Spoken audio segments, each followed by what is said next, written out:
बरं, मोबाईलवर सुरू झालं रेकॉर्डिंग. ठीक आहे. बघू, आपण इकडे कॉम्प्युटरवर सुरू झालं तर ठीक आहे, नाही तर आपण मोबाईलवर चालू ठेवू. आणि हिंदीमध्ये कोण नाही ना आलेलं? हिंदीमध्ये कोण नाही. हा. अशोक भास्कर, निरंजन धनके आणि अनिल गायकवाड, चौघ जण आहेत. हा.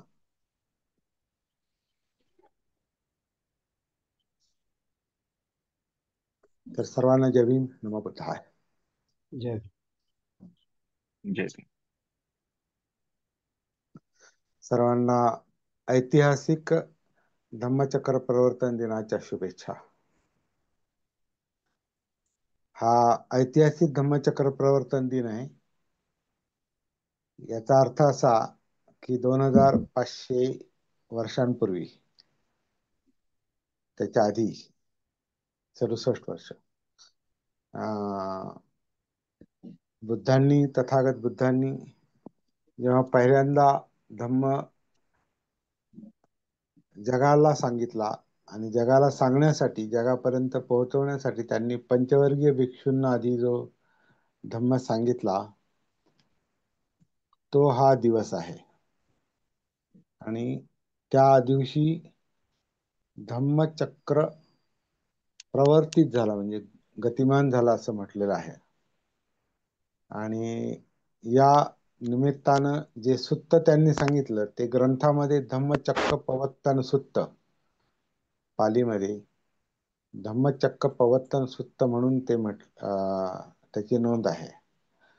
तर धम्मचक्र प्रवर्तन, धम्माचं चक्र गतिमान केलं, असा त्याचा अर्थ आहे.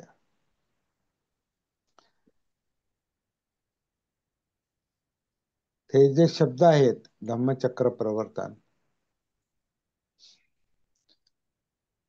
हे शब्द बरेच काही सांगून जातात आपल्याला.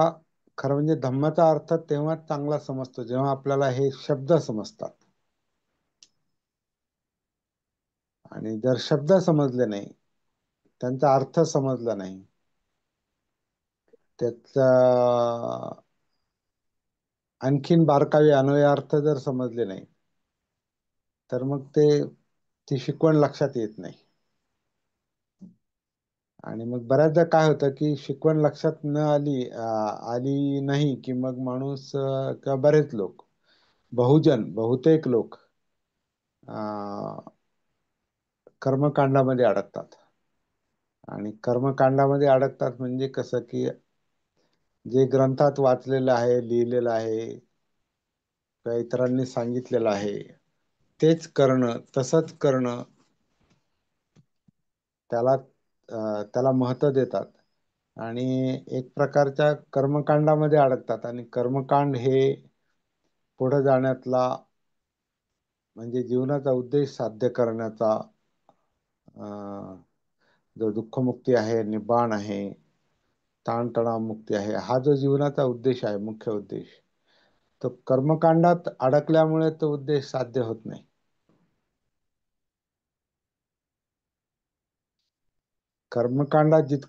कर्मकांडाला तर बुद्धांनी तिसरा अडथळा सांगितलेला आहे.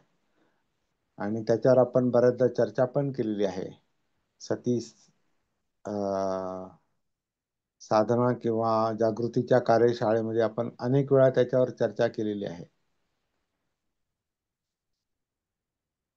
पहिले दोन अडथळे जे आहेत त्याला सत्काय दृष्टी, म्हणजे अं, मी माझं जीवन ज्या पद्धतीनं चाललेलं आहे, मी जसा विचार करतो, जसं मला करायला सांगितलंय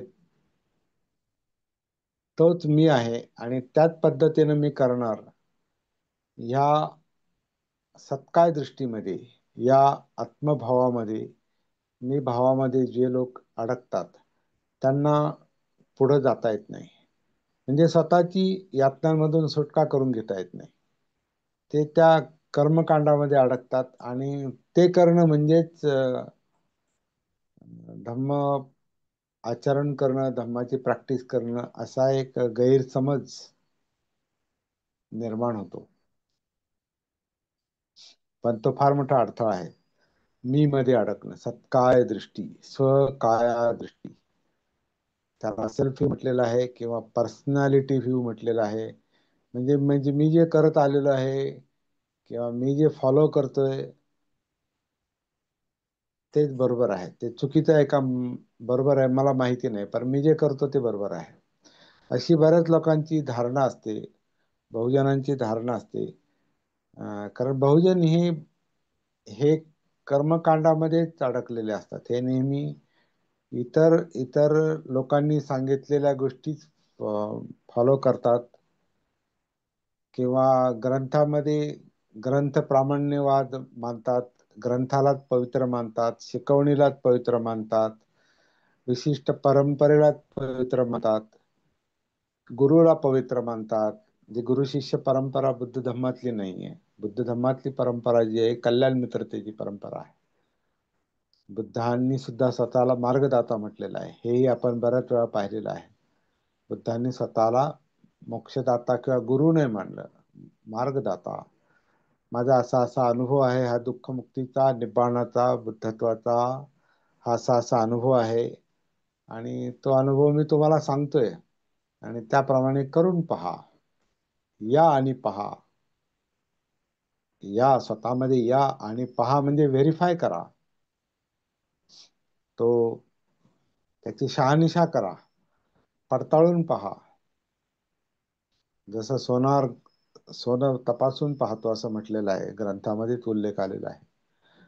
जसं सोनार हा सोनं घासून पुसून जाळून त्याला त्यातलं जे काही अनावश्यक आहे ते काढतो आणि शुद्ध सोनं ते मिळवतो, तशी धम्माची शिकवण ही केवळ ऐकल्यानं किंवा कुणी सांगितल्यानं ती आपल्याला कळत नाही.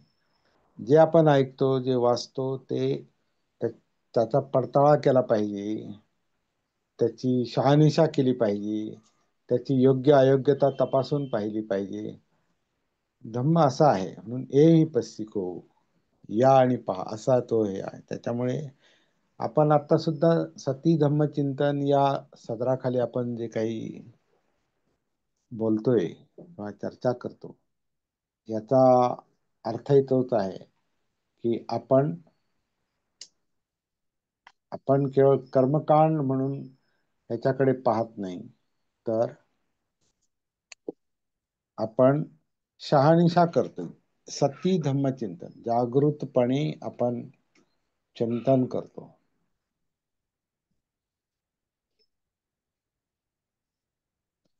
जागृतपणे आपण चिंतन करतो,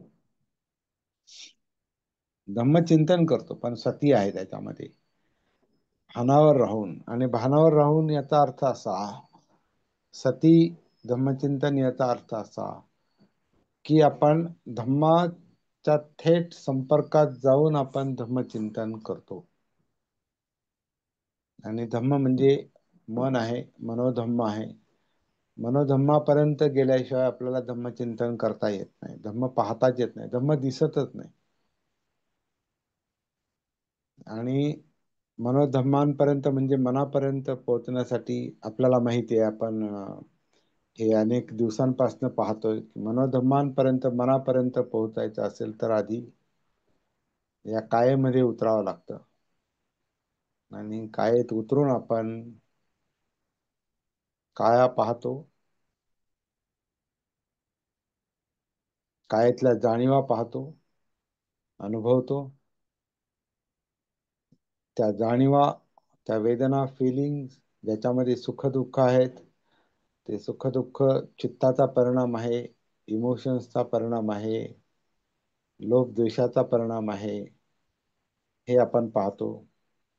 आणि हे सगळं ज्या मनामध्ये चाललेलं आहे, विचार प्रक्रिया, थिंकिंग प्रोसेस म्हणजे मनोधम्म, तिथपर्यंत आपण पोहोचतो. तर तिथपर्यंत पोहोचल्यानंतरच खऱ्या अर्थानं आपल्याला धम्मचिंतन जमतं.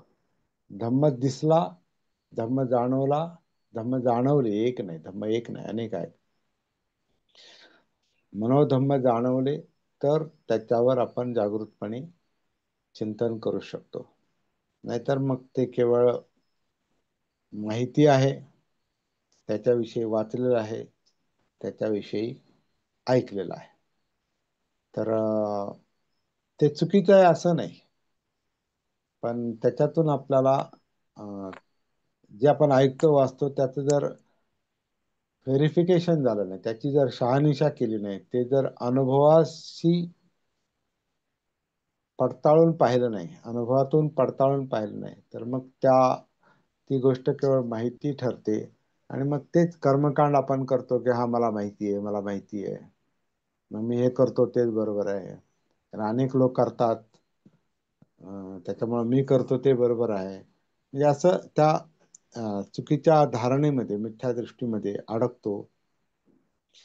आणि नवीन गोष्ट स्वीकारायला ती योग्य जरी असली, तरी नवीन गोष्ट स्वीकारायला त्याचं मन तयार होत नाही. तो डाऊटफुल असतो नेहमी, विचिकिच्छा, डाऊट मध्ये असतो. त्याच्यामुळे त्याला नवीन गोष्ट स्वीकारता येत नाही.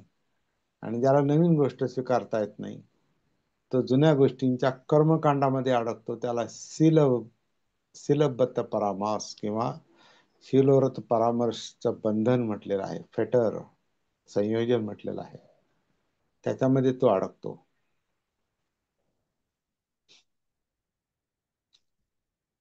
अडकलं तर प्रवर्तन होत नाही. आता आपण मुख्य मूळ विषयाकडे वळतो हळूहळू.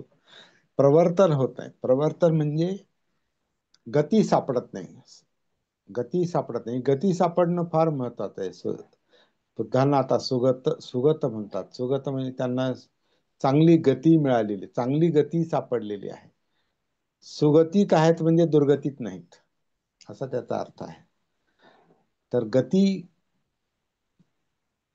गती ज्याला आपण मोशन पण म्हणू शकतो, गती म्हणजे अवस्था पण म्हणू शकतो, सुगती म्हणजे चांगली अवस्था म्हणू शकतो, चांगली गती म्हणू शकतो, आणि त्याच्या विरुद्ध दुर्गती आहे.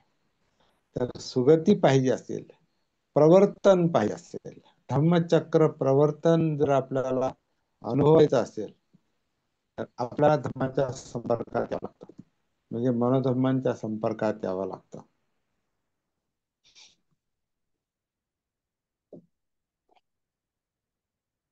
म्हणजे सत्याच्या संपर्कात यावं लागतं, म्हणजे जीवनाच्या संपर्कात यावं लागतं. अनेक अनेक पद्धतीने आपण हा अर्थ पाहू शकतो. अं, चिंता नाही म्हणजे अनेक अंगाने त्याच्याकडे आपल्याला विचार करता आला पाहिजे. एकच एकच एकच धरून आपल्याला अं, अं, त्याचं जे व्यापक स्वरूप आहे ते लक्षात येत नाही. एकच जर धरून बसतो आपण तर. बहुअंगाने विचार करता आला पाहिजे, सर्वांगीण विचार करता आला पाहिजे, चोहोबाजूंनी विचार करता आला पाहिजे. तो जर नाही विचार करता आला, तर मग आपण एकच धरून बसतो आणि मग प्रवर्तन थांबतं. जिथं प्रवर्तन थांबतं म्हणजे जिथं गती थांबते, तिथं स्थिती येते. आणि स्थिती म्हणजे एकच अवस्था, आणि जिथं एकच अवस्था असते तिथं एक प्रकारे ब्लॉकेज असतं. आपण पाहतो आता ज्याच्या हार्टमध्ये ब्लॉकेज असतं, त्याचा रक्तप्रवाह थांबलेला असतो. आणि जिथं रक्तप्रवाह थांबलेला असतो, समजा विशिष्ट नलिकेतला जर रक्तप्रवाह थांबला, तर त्या भागाला ते रक्त पोहोचत नाही, आणि तो अवयव म्हणजे काम करत नाही. आणि मग त्याचे पुढचे दुष्परिणाम काय होतात ते मेडिकल सायन्स आपल्याला सांगतं. आणि ते ब्लॉकेज काढायचं असेल तर ते त्याची काय जे काही विशिष्ट उपचार आहेत करावे लागतात. ओपन केलं तर त्या रक्तप्रवाह पुढे गती घेतो. आणि तो ब्लॉकेज ओपन केला नाही, तो ब्लॉकेज काढला नाही, रक्तप्रवाह थांबतो, ब्लॉक होतो, त्या अवयवांवर परिणाम होतो, आणि जास्त ब्लॉकेज असतील तर मग मृत्यू होतो. तर ब्लॉकेज, गतिशीलता नसणे किती धोक्यात आहे हे सुद्धा याच्यातून आपल्याला पाहायला मिळतं. तसं आपलं मानसिक ब्लॉकेज पण असतंय. आणि ते मानसिक ब्लॉकेज म्हणजे सत्काय दृष्टी आहे, हा मी भाव आहे, हा आत्मभाव आहे, हा मी जे करत आलोय तेच बरोबर आहे. आता मी जे करत आलोय ते काय आहे, आपण थोडस याच्यावर आणि आपण व्यावहारिक विचार करू. आपण म्हणजे खरं म्हणजे आपण सुत्ताच्या आधारे पण अभ्यास करू शकतो. तोही आपण करूयात. आपल्याला आता या वर्षावासाच्या दरम्यान आपण बराच वेळ आपण या विषयाला देणार आहोत. काय आजच हा विषय पूर्ण नाही. आता आज आपण याच्यामध्ये धम्मचक्र प्रवर्तन दिनाच्या निमित्ताने याच्यामध्ये आपण एंट्री करतोय, प्रवेश करतोय. आणि यातले जे बारकावे आहेत हे पुढे चालून आपण पाहत राहणार आहोत पुढे चालून नोव्हेंबर पर्यंत, दर गुरुवारी, दर मंगळवारी, बुधवारी आणि शनिवारी सकाळी 7 ते पावणे 8च्या दरम्यान आपण ही पाहत राहणार आहोत. आणि त्याच्यामध्ये अनेक मुद्दे आपल्याला सापडू शकतात. मग आपण सुत्ताच्या म्हणजे प्रत्यक्ष लिखित सुत्त जे आहे त्याचा पण आपण अभ्यास करू शकतो. आणि खरं म्हणजे त्यातला जो अभ्यास आहे हाच आपला सती साधनेच्या किंवा जागृतीच्या कार्यशाळेतला पण अभ्यास आहे. तर शब्दशः त्या सुत्तामध्ये जायचं असेल तर तेही आपण पाहू शकतो. पण शेवटी मुख्य मुद्दा हाच आहे की प्रवर्तन झालं पाहिजे. प्रवर्तन म्हणजे गती मिळाली पाहिजे, सुगती मिळाली पाहिजे, आणि ती सुगती म्हणजे दुःखमुक्ती आहे, निब्बाण आहे. सुत्त वाचून, सुत्ताचा अभ्यास करून, सुत्ताचं चिंतन करून आपल्याला दुःखमुक्तीकडे जर वाटचाल झाली नाही तर मग ते सुत्ताचा अभ्यास करण्यात, वाचन करण्यात आणि ते ऐकण्यात काय पॉइंट नाही, काय अर्थ नाही. आता या सुत्ताचा जो मुख्य सार आहे तोही दुःखमुक्तीचाच आहे. हे सुत्त जे आहे, धम्मचक्र प्रवर्तन सुत्त जे आहे, त्याचा जो मुख्य सार आहे तो 4 आर्य सत्यांचा आहे. हे बऱ्याच लोकांना माहिती असेल, कारण बऱ्याच लोकांचा बराच अभ्यास झालेला असतो. आपण इथं फक्त अभ्यास करायला बसलो नाही, आपण इथं चिंतन करायला बसलो, म्हणजे केलेला अभ्यास समजून घ्यायला बसलेलो आहोत. आणि ते चिंतन आपल्याला जमलं पाहिजे. तर हे धम्मचक्र प्रवर्तन सुत्ताचा जो मुख्य सार आहे, मुख्य शिकवण जी आहे ती 4 आर्य सत्यांची आहे. 4 आर्य सत्य म्हणजे दुःख, दुःख समुदय, दुःख निरोध आणि दुःख निरोधगामिनी प्रतिपदा, म्हणजे अष्टांग मार्ग म्हटलेला आहे. आता अष्टांग मार्गच असेल असं नाही, अनेक सुत्त आहेत मुक्तीचे. पण याच्यात या सुत्तात म्हटलेलं आहे की पंचवर्गीय भिक्षूंना हे जे सुत्त पहिल्यांदा सांगितलं. आता हे पंचवर्गीय भिक्षू जे आहेत त्याच्याविषयी आपण याच्या आधी पाहिलेलं आहे की कौंडिन्य, वप्प, महानाम, बद्दीय आणि अश्वजित हे जे 5 परिव्राजक होते, हे परिव्राजक सिद्धार्थ गौतमांबरोबर ध्यान साधना करत होते आणि आत्मक्लेशाची तपश्चर्या पण करत होते. आणि जेव्हा सिद्धार्थ गौतमांच्या हे लक्षात आलं की ध्यान साधना आणि आत्मक्लेशाची तपश्चर्या ही दुःखमुक्ती, ह्याच्यातून दुःखमुक्ती मिळत नाही, त्यामुळे तो मार्ग निरुपयोगी आहे. हे जेव्हा सिद्धार्थ गौतमांच्या लक्षात आलं तेव्हा त्यांनी स्वतंत्र चिंतन करायला सुरुवात केली, स्वतंत्र मार्गाचा शोध घ्यायला सुरुवात केली. आणि तो स्वतंत्र मार्गाचा शोध त्यांना जो लागलेला आहे तो बुद्धगयेमध्ये, तो या धम्मचक्र प्रवर्तन सुद्धा सांगितलेला आहे. आणि त्याच्यातलं जे 4 आर्य सत्य आहे की दुःख हे सत्य आहे, जीवनातलं सत्य आहे, आनंद सत्य नाही. कारण आनंद हा टिकून राहत नाही, दुःख मात्र सतत बरोबरच असतं. जन्मही दुःख आहे, मृत्यू दुःख आहे. आपल्याला आता जन्म आपल्याला आठवत नाही, त्यामुळे जन्माचं दुःख आहे आपल्याला माहिती नाही. आणि आपला मृत्यू झालेला नाही, त्यामुळे आपल्याला मृत्यूचे दुःख माहिती नाही. खऱ्या अर्थानं अनुभवाचा भाग नाही तो, म्हणजे जन्माचाही आपल्याला अनुभव नाही, मृत्यूचाही अनुभव नाही. पण त्याच्या दोन्हींच्या मधलं जे हे जीवन सध्या चालू आहे, जे जगतोय आपण, त्याचा अनुभव आहे आपल्याला.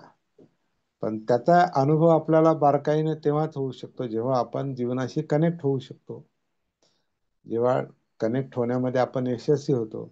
आणि हे जीवनाशी कनेक्ट होणं, जीवनाचं भान येणं, जीवनाची जागृती येणं, याला आपण त्या बुद्धांनी सुद्धा सती म्हटलेलं आहे, जागृती म्हटलेलं आहे, भान म्हटलेलं आहे.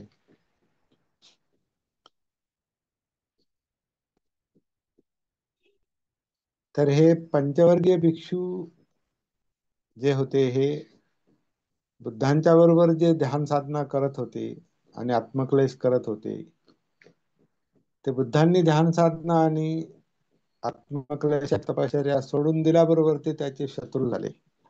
सिद्धार्थ गौतमांचे शत्रू झाले. आणि जेव्हा हा मार्ग बुद्धांना सापडला, बुद्ध झाल्यावर जेव्हा सिद्धार्थ गौतमांना हा मार्ग सापडला, धम्म सापडला,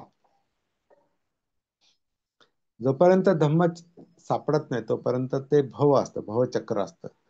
धम्मचक्र लक्षात यायच्या अगोदर, म्हणजे वास्तव सत्य लक्षात यायच्या अगोदर माणूस भवचक्रात जगत असतो. आता बघा, अनेक अनेक मुद्दे येतात आपल्या चर्चेमध्ये.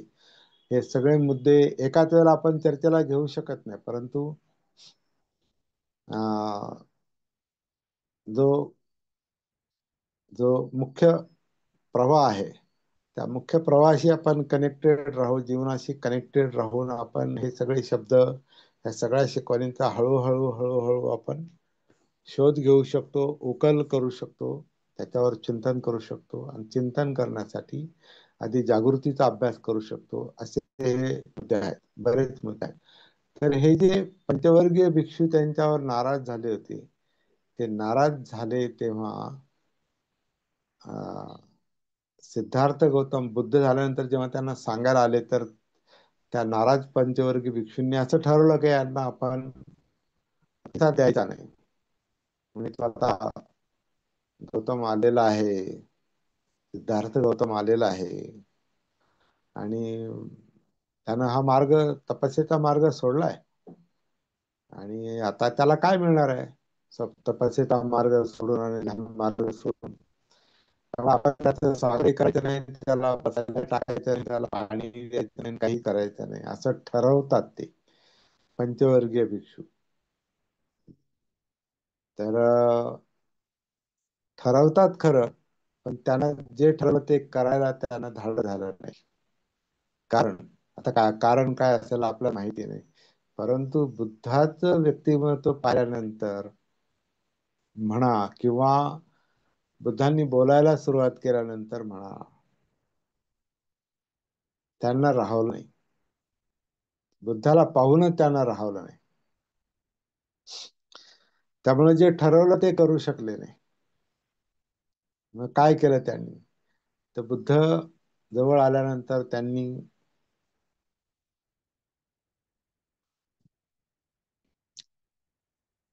एकानं पाणी दिलं, एकानं म्हणजे पाय धुतले, एकानं पाणी प्यायला दिलं, एकानं बसायला टाकलं.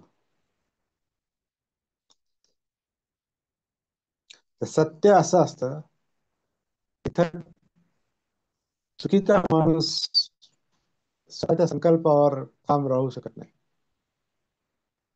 सत्य असं असतं. हे तर आपल्याला बाबासाहेबांच्या बाबतीत पण पाहायला, बुद्धाचं व्यक्तिमत्व पाहून किंवा काय आहे ते त्यांना जाणवलं, कारण ते पाच शोधत होते. हे पंचवर्गीय भिक्षू जे आहेत, हे सत्य शोधत होते. ते शोधत होते म्हणूनच बुद्ध त्यांच्याकडे आले. त्यांना माहिती होतं का हे शोधतायत, पण भरकटलेत किंवा ब्लॉक झालेत. ते त्या ध्यान साधनेच्या आणि आत्मक्लेशाच्या ब्लॉकेज मध्ये अडकलेले आहेत. हे सिद्धार्थ गौतमांना, बुद्धांना माहिती होतं. तर तेवढं ब्लॉकेज निघालं का ते मोकळं होईल सगळं, असं जणू काय त्यांना ते वाटलं असणार. आणि त्यांना त्यांची, त्या पंचवर्गीयांची श्रद्धा पण माहिती होती, कारण ते यांच्या तपश्चर्येला मानत होते. परंतु आता ते तपश्चर्येला का मानत नाही? तर ते अज्ञानात आहेत आणि कर्मकांडात अडकलेले आहेत. आणि आपण जे करतो तेच बरोबर आहे या सत्कार दृष्टीमध्ये अडकलेले आहेत. त्यामुळे त्यांच्या मनामध्ये सिद्धार्थ गौतम बुद्धांविषयी डाऊट आहे, विचिकिच्छा आहे, आणि म्हणून ते त्यांचं स्वागत करणार नाही असं ठरवतात. परंतु त्यांना पाहिल्यानंतर ते जे काय आहे ते थोडस गळून पडलं, आणि मग स्वागत केलं त्यांनी, बसायला टाकलं, बोलायला सुरुवात केली. आणि चर्चेची वाट मोकळी झाली. आणि एकदा चर्चेची वाट मोकळी झाली की माणूस मग ग्रहणशीलतेला ऐकतो. जुनं ते विसरतो, विसरू शकतो. विसरले ते 5 लोक विसरले की आपण कोणासमोर बसलोय ते. म्हणजे सिद्धार्थ गौतमाला विसरले आणि त्यांच्यासमोर बुद्ध. आता बुद्धही त्यांना माहिती नव्हती बुद्ध काय भानगड आहे ती. पण जे काही ते प्रवर्तन त्यांना दिसलं, जे काही बदल त्यांना दिसला, जी काही चमक त्यांना दिसली बुद्धांमध्ये, जे काही बोलण्यातला फरक त्यांना दिसला, त्यांना राहवलं नाही.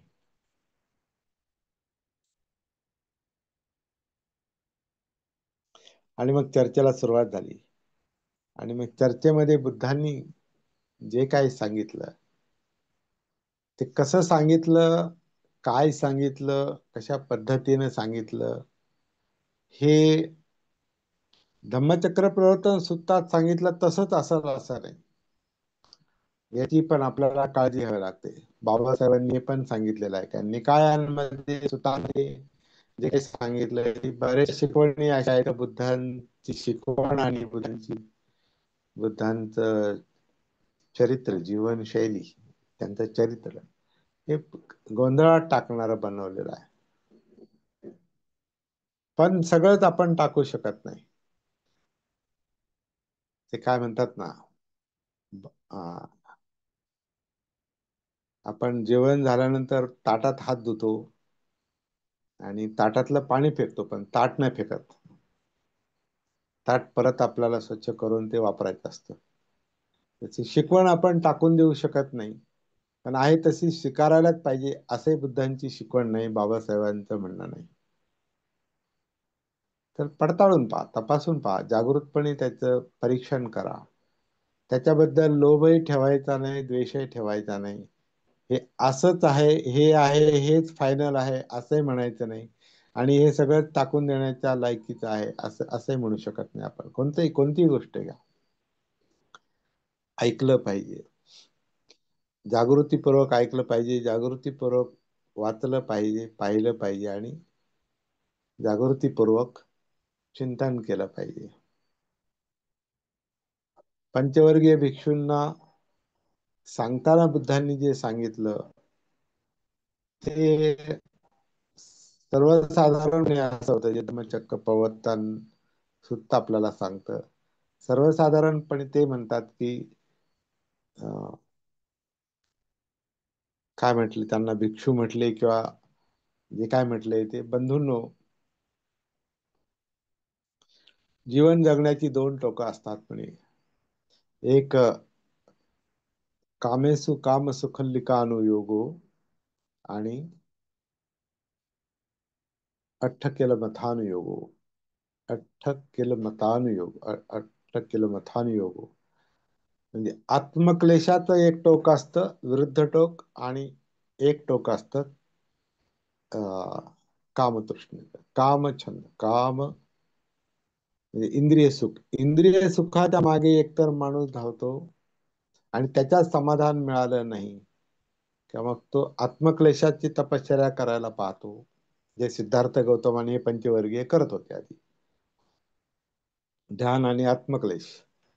तर ह्या मार्गानं आपण, म्हणजे आता ते लोक जे श्रमण होते, जे परिव्राजक होते, ज्यांनी गृहत्याग केलेला होता किंवा घडून आलेला होता, ते लोक हे दुसऱ्या टोकाला होते.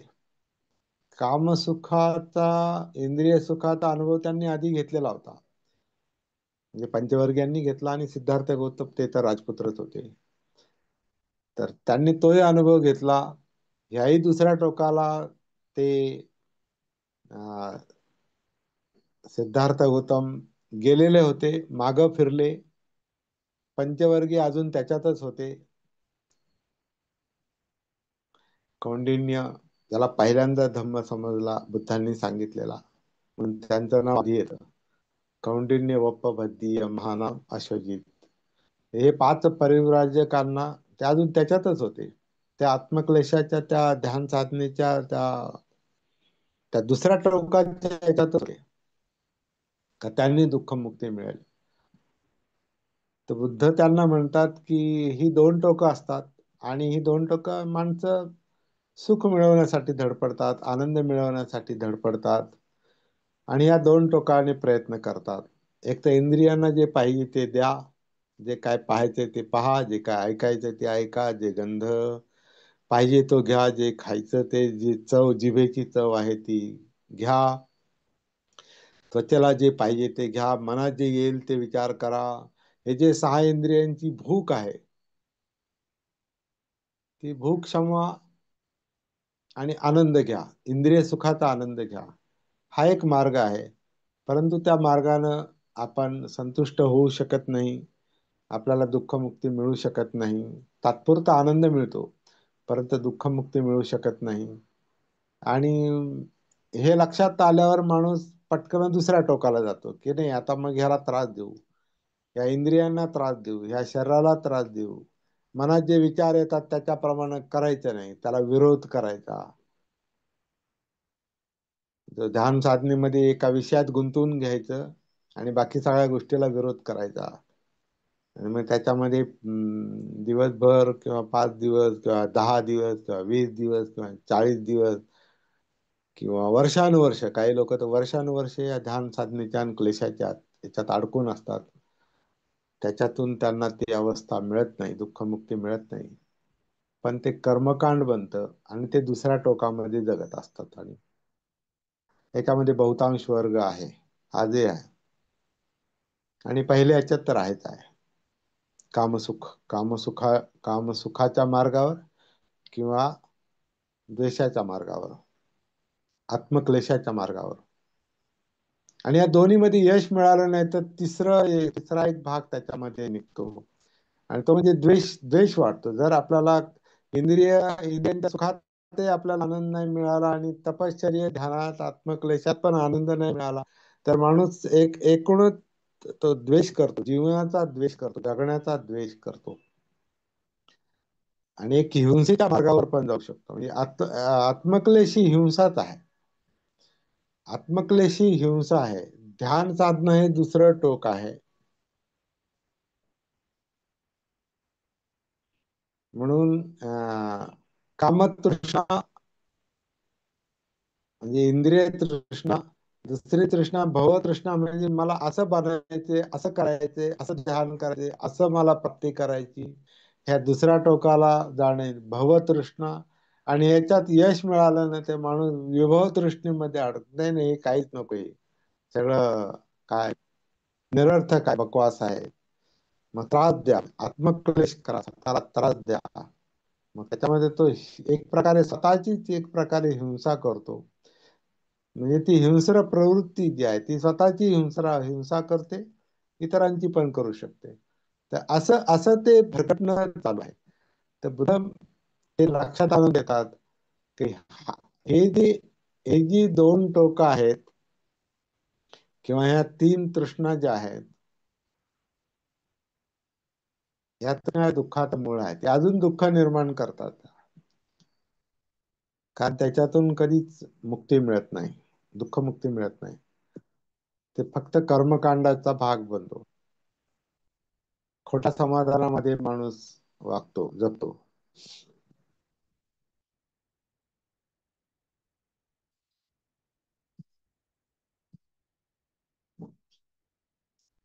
बुद्धांना जे सापडलं ते या सगळ्या गोष्टींचं भान आलं पाहिजे, हे समजलं पाहिजे.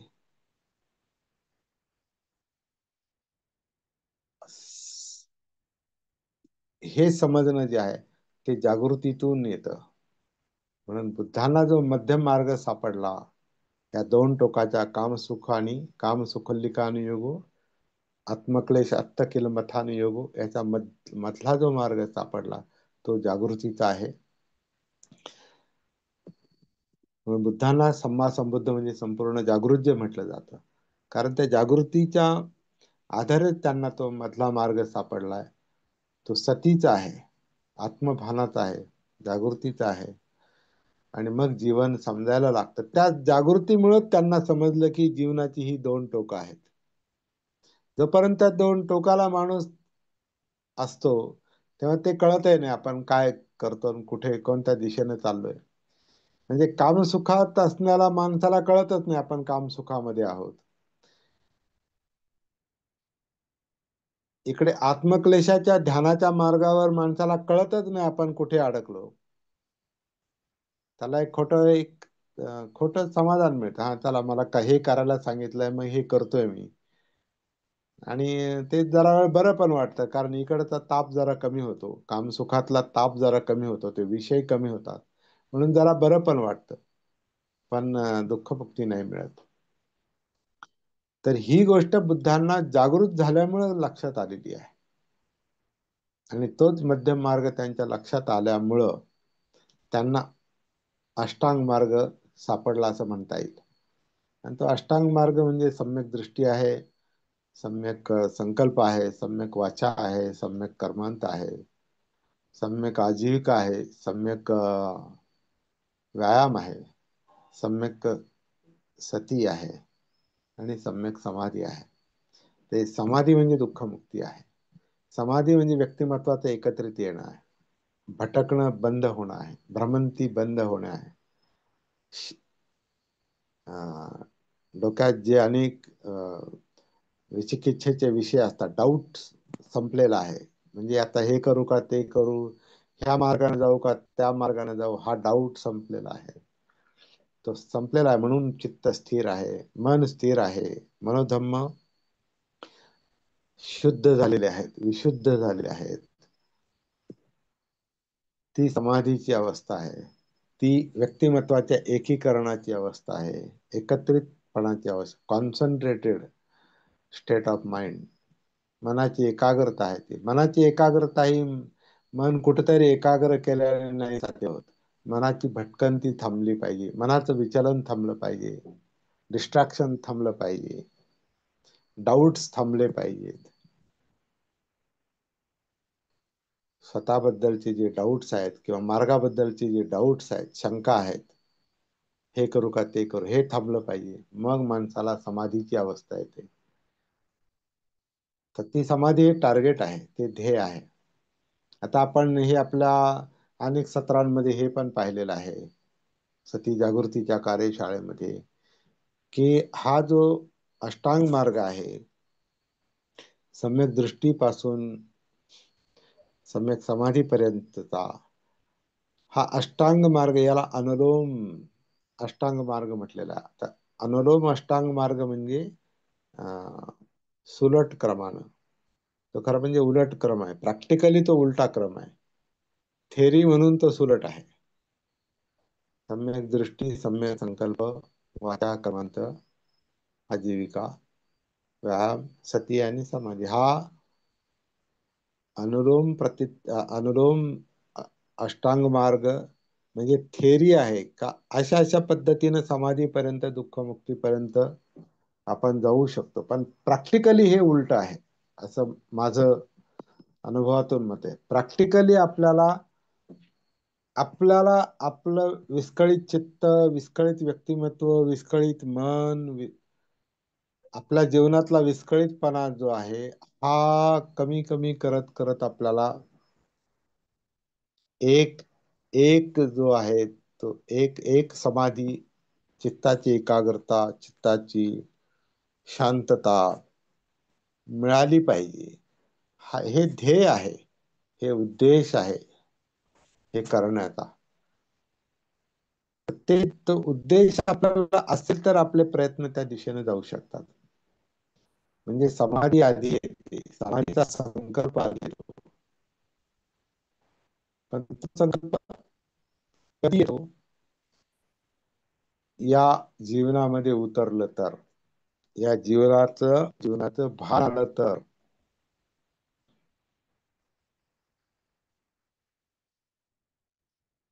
जीवन म्हणजे काय, हे काया आणि मन आहे, नामरूप. ह्या कायेत उतरलो तर मग आपण त्या धम्मांपर्यंत पोहोचतो. म्हणून धम्मं कायेन पश्यति, कायेत उतरून धम्म पाहावे लागतात, दिसतात. आणि हे दिसतं सतीला. म्हणून समाधीचा संकल्प असेल तर सतीपासून सुरुवात करावी लागते. म्हणून सतीला बुद्धांनी अत्यंत महत्व दिलेलं आहे. खरं म्हणजे तो सेंट्रल पॉइंटच आहे माझ्या मते. सती म्हणजे जागृतीच आहे, भान आहे, कायेचं भान, जाणीवांचं भान म्हणजे वेदनांचं भान, सुखदुःखांचं भान, चित्त म्हणजे इमोशन्सचं भान, म्हणजे हे पाहिजे ते नको, असं पाहिजे ते नको, तसं नको. म्हणजे एक हेच आता ही दोन टोकं आहेत, काम सुखल्लिकान योगो आणि अत्त किल मथान योगो. हे चित्ताचीच अवस्था आहे. त्याच्या डिटेलमध्ये आपण हळूहळू पुढे जाणार आहोत. तर ही चित्ताची अवस्था आहे. आणि हे जे बोललं जातं, हे जे व्यक्त केलं जातं, हे विचार आहेत, हे जे शब्द आहेत, हे मनोधम्म आहेत, हे धम्म आहेत. हे सत्य जेव्हा दिसतं कळतं तेव्हा ते धम्म आपल्याला जाणवतात. धम्मानुसती येते, मनोधम्मानुसती येते, ती कायेत उतरल्यावर येते.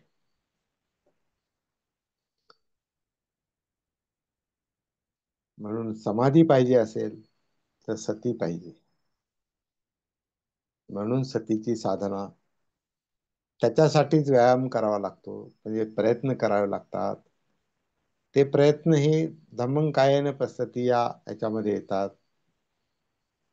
आता त्याचं विश्लेषण वेगळ्या पद्धतीने वेगळ्या याच्यामध्ये केलेलं आहे की जे कुशल आहे ते मिळवा, जे कुशल आधीच आपल्यात आहे त्याला त्याला मेंटेन करा, त्याला सांभाळा, त्याचं संवर्धन करा. जे अकुशल आहे, वाईट आहे, जे दुःख निर्माण करणार आहे ते टाळा.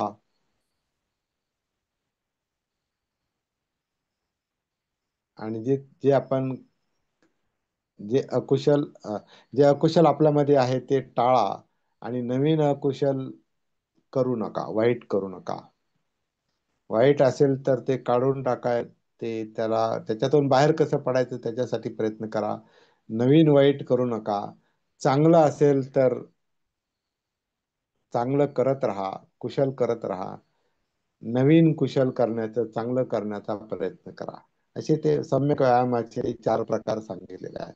परंतु हे व्यायाम म्हणजे जागृतीलाच हे समजू शकतं, सतीलाच हे समजू शकतं की काय वाईट आहे, काय चांगलं आहे. आणि मग माणूस नवीन चांगलं करू शकतो, नवीन वाईट टाळू शकतो. म्हणजे इथं पण आपला आपण जे करतो ते व्हेरीफाय होतं की व्यायाम जो आहे, प्रयत्न जो आहे तो सतीला जमतो, जागृतीला जमतो. हे करायचं असेल तर आपली जी आजीविका आहे, आपली जी लाईफस्टाईल आहे, आपली जी जगण्याची पद्धत आहे, ही जीवनशैली, हा शब्दप्रयोग बाबासाहेबांचा आहे, लाईफस्टाईल. तर ही आपली आपली जी जीवनशैली आहे, आपली जी सम्यक आजीविका आहे. आजीविका म्हणजे उपजीविका नाही, केवळ उपजीविका हा त्याचा एक भाग आहे. म्हणजे पैसे मिळवण्याचा उद्योग, एक आपण म्हणतो नोकरी असेल, धंदा असेल,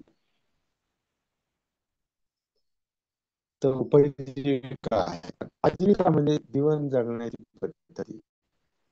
म्हणजे भान असेल, आपल्याला जीवन चालणार असेल तरच आपल्याला जीवन जगण्याची पद्धती आहे त्या पद्धतीला आपण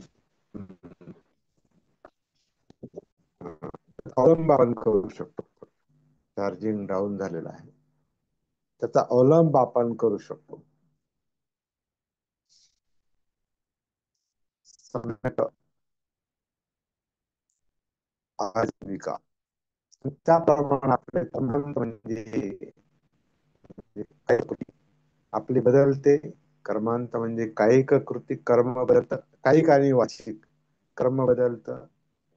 म्हणून सम्यक कर्मांत, सम्यक वाचा. म्हणजे 6 अंग अशा प्रकारे केल्यानंतर हे सगळं करण्याचं आधी समज आली पाहिजे, समदृष्टी आली पाहिजे.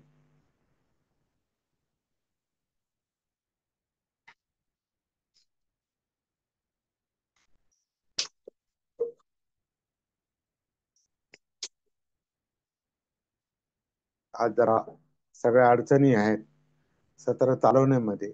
आता कॉम्प्युटर चालवणे मोबाईलवर चालू आहे आणि चार्जिंग पण डाऊन झालेलं आहे. तर मार्गाची दृष्टी आली पाहिजे. आणि हे सगळं जे आहे हे जागृतीमुळे शक्य आहे, सत्तेमुळे शक्य आहे. तर दुःख आहे, दुःखाला कारण आहे जी कामतृष्णा, कामतृष्णा, भवतृष्णा, विभवतृष्णा, हे जे आपण मगाशी पाहिलं, ते दुःखाचं कारण बुद्धांनी त्या पंचवर्गीयांना सांगितलं. त्या कारणातून बाहेर पडलो तर दुःखातून बाहेर पडू शकतो आणि मग दुःख निरोध मिळू शकतो, म्हणजे निब्बाण मिळू शकतं, बुद्धत्व मिळू शकतं, दुःखातून मुक्ती मिळू शकते, हे त्यांनी सांगितलं. आणि मग शेवटी अष्टांग मार्ग समजावून सांगितला, असं या सुत्तामध्ये आलेलं आहे. परंतु आपण प्रॅक्टिकली आपण सुत्ताच्या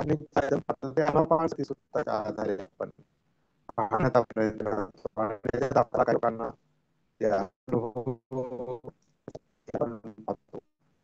तर आपण ह्या सगळ्याचा उद्देश जो आहे दुःखमुक्तीचा आहे, म्हणून ते शिरून स्वतःमध्ये जे काही योग्य आहे, अयोग्य आहे ते पाहून सर आवाज क्लिअर येत नाही. हॅलो, तर जे काही आपल्याला जागृतीला दिसत आणि अवलोकन करून पाहून आपण प्रॅक्टिस करत राहिलं पाहिजे. आणि आपल्याला जो जीवनात आवश्यक आहे, जे दुःखमुक्ती आवश्यक आहे, तणावमुक्ती आवश्यक आहे, ते आपण साध्य केली पाहिजे, समाज साध्य केली पाहिजे. या धम्मचक्र प्रवर्तन सूत्राचा सार हा आहे, असा आहे, अशा पद्धतीचा आहे. आणि त्याच्यावर आपण आणखीन चिंतन पुढच्या काही नोव्हेंबर पर्यंत आपण हाच विषय घेऊ असं नाही, अनेक विषय आपण त्याच्यामध्ये घेऊ शकतो, आणखीन काही सुद्धा आपण पाहू शकतो. पण किती सुद्धा पाहिले, किती अभ्यास केला आहे हे महत्वाचं नाही. बुद्ध धर्माचा सार आपल्या लक्षात आलाय का, त्याचा उपयोग आपल्याला आपल्या व्यावहारिक जीवनामध्ये करता येऊ शकतो का, आपण हाच मार्गावर आहोत का दुःखमुक्तीच्या, हा मुद्दा महत्वाचा आहे. किती ज्ञान आहे, किती पाठांतर आहे, त्याला महत्व आहे. बहुत काही बहुत देशामध्ये धम्मचक्र प्रवर्तन जे आहे पाठ केलेलं आहे भिक्षूंनी, आणि त्याचं पठण करणं हे ते मुख्य मानतात. आणि आपण याच्यावर ऑनलाईन जरी आपण पाहिलं नेटवर, तरी याचे पठण कसं करतात ते आपल्याला पाहायला मिळेल. कारण मी एक पठण ऐकलं, ते भारतातच आहे, ते साऊथ इंडियन कुठल्या त्या भाषेतला आहे, ते भाषा पालीच आहे, साऊथ इंडियन आहे. त्याने अक्षरशः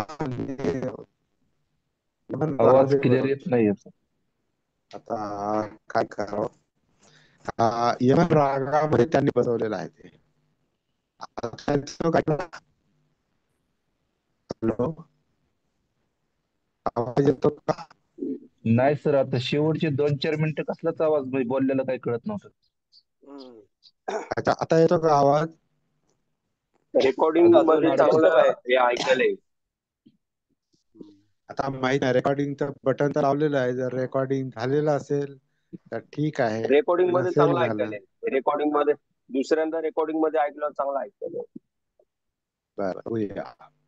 तर हे धम्मचक्र प्रवर्तन जे आहे हे अगदी यमन रागाने बसलेलं आहे, आणि बासरी वगैरे त्याच्यात वापरलेली आहे, पण ते पठण करणं ही महत्वाची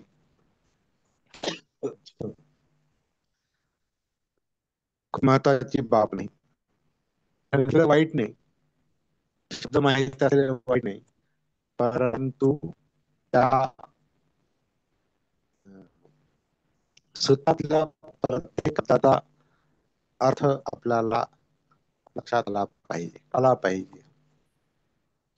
तर मला थोडंसं असंही वाटलं होतं काल, की हे सगळं धम्मचक्र प्रवर्तन पालीमध्ये राहावं की काय. आपण तरी करू शकतो. आज तर नेट नाही व्यवस्थित, तर आज करण्याऐवजी आपण नंतर पाहूयात, एक माहिती म्हणून. हा, तर आज आपण या ठिकाणी थांबूया. अं, आज कॉम्प्युटर ओपन न झाल्यामुळे सगळेजण मला दिसत नाहीत स्क्रीनवर. कॉम्प्युटर दिसू शकतात, परंतु आम्हाला सगळे एकाच वेळेला दिसत नाही. त्यामुळे मी या ठिकाणी तो म्हणजे